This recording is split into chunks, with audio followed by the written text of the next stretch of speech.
لہٰذا آپ کو ترکی گھوڑا اور قیمتی لباس پیش کیا۔ آپ نے یہ پوشاک پہننے اور گھوڑے پر سوار ہونے سے انکار کر دیا اور فرمایا، اللہ نے ہمیں جو عزت دی ہے وہ اسلام کی وجہ سے ہے اور ہمارے لیے یہی کافی ہے۔ غرض اسی حالت میں شہر میں داخل ہوئے، مسجد اقصیٰ گئے، پھر عیسائیوں کے بڑے گرجے میں گئے، اس میں ادھر ادھر گھومتے رہے۔ اتنے میں نماز کا وقت ہو گیا۔ پادری نے کہا یہی نماز ادا کر لیں، لیکن آپ نے اس خیال سے انکار کر دیا کہ کہیں مسلمان اس کو مسجد نہ بنا لیں۔ باہر نکل کر نماز ادا کی۔ آپ نے جس جگہ نماز پڑھی بعد میں مسلمانوں نے وہاں مسجد بنائی، وہ آج تک موجود ہے اور مسجد عمر کہلاتی ہے۔ بیت المقدس کی فتح کے بعد ہمس کی لڑائی ایک بار پھر لڑی گئی۔ 14 ہجری میں ہمس کو فتح کر لیا گیا تھا۔ 17 ہجری میں روم کے بادشاہ ہرقل نے ایک زبردست فوج جمع کر کے شام کے راستے بھیجی۔ اس نے ہمس کا محاصرہ کر لیا۔ سیدنا ابو عبیدہ نے سیدنا خالد بن ولید کے مشورے سے باہر نکل کر مقابلہ کیا اور رومیوں کو بدترین شکست دی۔ 4000 رومی مارے گئے، 4000 نے اسلام قبول کر لیا، باقی بھاگ گئے۔ ہرقل کو پھر کبھی شام پر حملہ کرنے کی جرت نہ ہوئی۔ 18 ہجری میں ہمس میں طاعون پھیل گیا۔ اسی وبا سے سیدنا ابو عبیدہ نے وفات پائی۔ کئی اور بڑے بڑے صحابہ اس وبا سے انتقال کر گئے۔ بیت المقدس کی فتح کے بعد قادسیہ، مصر اور اسکندریہ کے علاقے فتح ہوئے۔ سیدنا عمرو بن عاص مصر کے گورنر رہے۔ سیدنا عمر نے اسلامی مملکت میں صوبے اور ضلع قائم کیے، ایک مجلس شورا قائم کی۔ ملک کا انتظام صحابہ کے مشورے سے چلاتے تھے۔ صوبوں کے بڑے بڑے عہدیدار مقرر کیے جو صوبے دار کہلاتے تھے۔ آپ ان عہدیداروں کی نگرانی بھی کرتے تھے، ان سے باقاعدہ حساب کتاب لیتے تھے۔ کوئی غریب سے غریب آدمی بھی کسی عہدیدار کی شکایت کرتا تو آپ اس کو طلب کر لیتے، اس سے باز پرس کرتے، شکایت درست ہوتی تو عہدیدار کو سزا دیتے۔ نبی صلی اللہ علیہ وسلم اور سیدنا ابو بکر کے دور میں حکومت کو جو آمدنی ہوتی تھی یا جو مال غنیمت آتا تھا سب اسی وقت مسلمانوں میں تقسیم کر دیا جاتا تھا۔ لیکن سیدنا عمر کے زمانے میں اسلامی سلطنت بہت پھیل گئی، آمدنی کئی سو گنا بڑھ گئی، اس لیے آپ نے 15 ہجری میں بیت المال قائم کر دیا۔ سب سے بڑا بیت المال مدینہ منورہ میں قائم کیا گیا۔ اس کے علاوہ تمام صوبوں اور ضلعوں میں بھی بیت المال کی شاخیں مقرر کی گئی۔ وہاں آمدنی اور خرچ کا باقاعدہ حساب کتاب رکھا جانے لگا۔ آج کے دور میں بیت المال کو سرکاری خزانہ کہتے ہیں۔ ان بیوت الاموال سے غریبوں، بیواؤں، یتیموں اور نوزائیدہ بچوں کو وظیفے ادا کیے جاتے تھے۔ لڑائی کے لیے ہتھیار اور جنگی ساز و سامان خریدا جاتا تھا۔ ضرورت مندوں کو قرض دیا جاتا تھا۔ دوسرے الفاظ میں یہ لوگوں کے لیے بلا سود بینک بھی تھے۔ امانت کا اس حد تک خیال رکھتے تھے کہ ایک مرتبہ بیمار ہو گئے، لوگوں نے شہد علاج بتایا۔ بیت المال میں بہت سا شہد موجود تھا، لیکن خود اس میں سے پینا گوارا نہ کیا۔ لوگوں کو مسجد نبوی میں جمع کیا، ان سب سے کہا مجھے اپنے علاج کے لیے تھوڑے سے شہد کی ضرورت ہے، اگر آپ اجازت دیں تو میں بیت المال سے لے لوں۔ لوگوں نے خوشی سے اجازت دے دی، تب آپ نے شہد لیا۔ عدل و انصاف کا آپ نے اس درجہ خیال رکھا کہ کسی کا بھی لحاظ نہ کیا۔ محکمہ عدل و انصاف قائم کیا، قاضی مقرر کیے۔ اس کے علاوہ افتاء کا محکمہ قائم کیا۔ اس محکمے سے لوگ شرعی مسائل معلوم کیا کرتے تھے اور وہاں سے فتوے جاری ہوتے تھے۔ فتویٰ جاری کرنے کے لیے جن صحابہ کو مقرر کیا ان کے نام یہ ہیں: سیدنا عثمان، سیدنا علی، سیدنا عبد الرحمن بن عوف، سیدنا ابی بن کعب، سیدنا معاذ بن جبل، سیدنا زید بن ثابت، سیدنا ابو درداء اور سیدنا ابو ہریرہ رضی اللہ عنہ۔ پھر پولیس کا محکمہ قائم کیا، جیل خانے بنوائے۔ رعایا کی خبر گیری رکھنے میں تو آپ بہت شہرت رکھتے ہیں۔ ہر نماز کے بعد مسجد کے صحن میں بیٹھ جاتے، ہر شخص بلا روک ٹوک اور بغیر کسی خوف کے آپ کو اپنی شکایت سنا سکتا تھا۔ سنت کی خلاف ورزی آپ کو بہت ناگوار گزرتی تھی۔ ایک شخص کو دائیں ہاتھ سے ناک صاف کرتے دیکھا تو فوراً اسے ٹوک دیا۔ جب آپ کو خنجر کے وار کر کے شدید زخمی کر دیا گیا اور آپ پر نزع کی حالت طاری تھی، اس وقت ایک نوجوان آپ سے ملنے آیا۔ وہ واپس جانے لگا تو آپ کی نظر اس کے لباس پر پڑی۔ لباس ٹخنوں سے نیچے تھا۔ فوراً اسے واپس بلایا اور فرمایا، اپنا لباس ٹخنوں سے اوپر کر لو، اس لیے کہ رسول اللہ صلی اللہ علیہ وسلم نے فرمایا ہے لباس ٹخنوں سے اوپر ہونا چاہیے، ورنہ وہ حصہ آگ میں جلے گا۔ 18 ہجری میں بارشیں نہ ہونے کی وجہ سے عرب کے بہت سے حصوں میں سخت قحط پڑا۔ سیدنا عمر نے بیت المال میں موجود تمام غلہ اور نقدی مسلمانوں میں تقسیم کیا۔ اطراف سے غلہ منگوا کر بھی تقسیم کیا۔ غرض اس تمام مدت میں انہوں نے بالکل آرام نہیں کیا۔ ہر روز 20 اونٹ اپنے سامنے ذبح کراتے تھے، ان کو پکوا کر لوگوں کو کھلاتے رہے۔ خود امیر المومنین کا حال یہ تھا کہ انہوں نے دودھ، گوشت اور گھی کھانا بالکل چھوڑ دیا تھا، اکثر بھوکے رہتے تھے۔ آپ نے اپنے دور میں حرم کعبہ اور مسجد نبوی کو وسیع کروایا، مساجد تعمیر کروائیں، مردم شماری کا محکمہ قائم کیا، سکہ جاری کیا، سن ہجری قائم کیا، فوجی نظام قائم کیا۔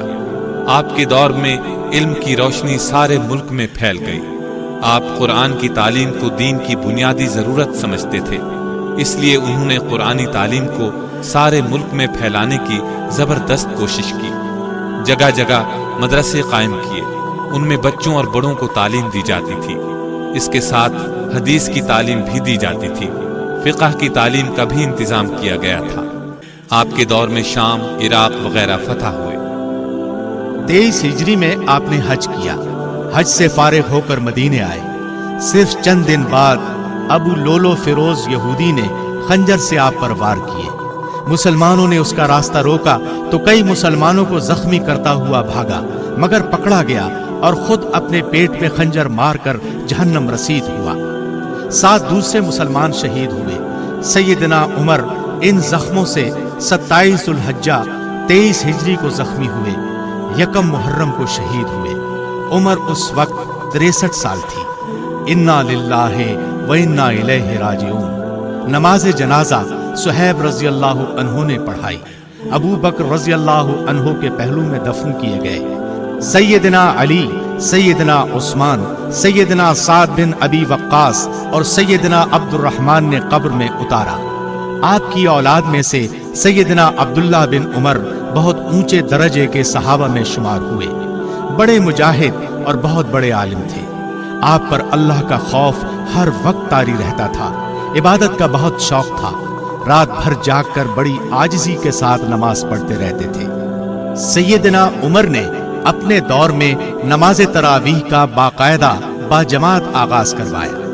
نبی صلی اللہ علیہ وسلم سے بے انتہا محبت کرتے تھے، اسی طرح نبی صلی اللہ علیہ وسلم کو بھی ان سے بہت محبت تھی۔ آپ ان اصحاب میں شامل ہیں جنہیں نبی صلی اللہ علیہ وسلم نے عشرہ مبشرہ کہا ہے۔ نیز آپ کا ارشاد ہے، جنت کے اندر جس قدر ادھیڑ عمر لوگ ہوں گے، نبیوں اور رسولوں کے علاوہ سب کے سردار ابو بکر اور عمر ہوں گے۔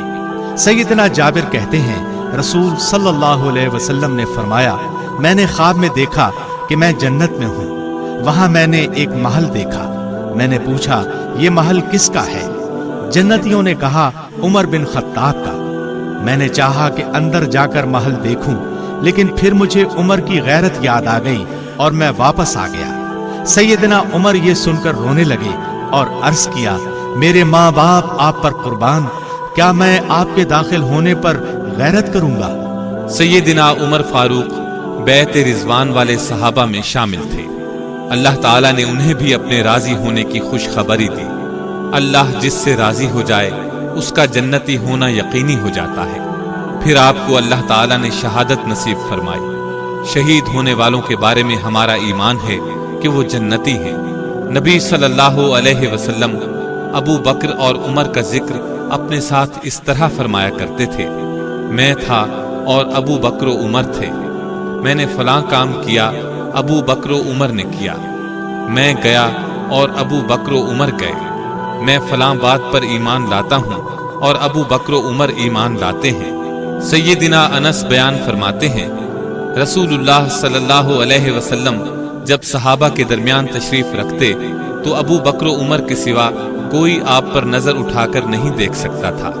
ابو بکر و عمر نبی صلی اللہ علیہ وسلم کی طرف دیکھ کر مسکرایا کرتے تھے اور آپ ان کی طرف دیکھ کر مسکراتے تھے۔ سیدنا ابن عمر فرماتے ہیں کہ رسول اللہ صلی اللہ علیہ وسلم نے فرمایا، اللہ تعالیٰ نے حق کو عمر کی زبان پر جاری اور دل میں راسخ کر دیا ہے۔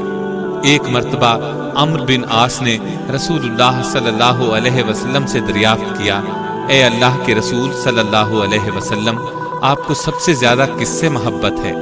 آپ نے فرمایا، عائشہ سے۔ انہوں نے کہا، مردوں میں سے سب سے زیادہ محبت کس سے ہے؟ آپ نے فرمایا، ان کے والد سے، یعنی ابو بکر سے۔ انہوں نے پھر پوچھا، پھر کس سے محبت ہے؟ آپ نے فرمایا، عمر بن خطاب سے۔ ایک بار رسول اللہ صلی اللہ علیہ وسلم نے سیدنا عمر سے مخاطب ہو کر فرمایا، اے عمر، اس ذات کی قسم جس کے قبضے میں میری جان ہے، جب شیطان تمہیں کسی راستے پر چلتے ہوئے دیکھتا ہے تو تمہارا راستہ چھوڑ کر دوسرا راستہ اختیار کر لیتا ہے۔ اللہ تعالیٰ کی آپ پر ہزارہا رحمتیں نازل ہوں۔